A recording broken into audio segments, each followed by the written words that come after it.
రక్షకుడైన యేసుక్రీస్తు వారి నామములో మీకు శుభములు తెలియజేస్తూ వస్తున్నాం. మా ప్రియులు ఒక పాట పాడుతూ వచ్చారు. రెండే రెండు దారులు, ఏ దారి కావాలో మానవారు.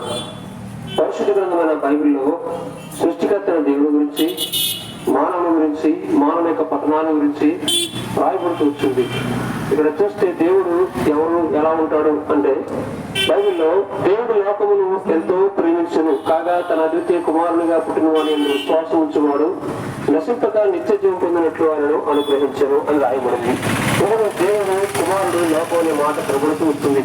దేవుడు ప్రేమస్వరూపి, దేవుడు వెలుగై ఉన్నాడు, దేవుడు జీవమై ఉన్నాడు, దేవుడు యథార్థవంతుడు, దేవుడు సత్యవంతుడు, దేవుడు నిన్న నేడు నిరంతరం ఏకరీతిగా ఉన్నవాడు, అనగా మార్పు లేనివాడు. ఆయన ఎక్కడ ఉన్నాడు అంటే సమీపింపరాన్ని తేజస్సులో ఆయన మాత్రమే వసించుతూ అమరత్వం గలవాడు, అనగా మానవం లేనివాడుగా ఆయన ఉన్నాడు. మానవుడు ఎవరు కూడా దేవుణ్ణి చూడలేదు,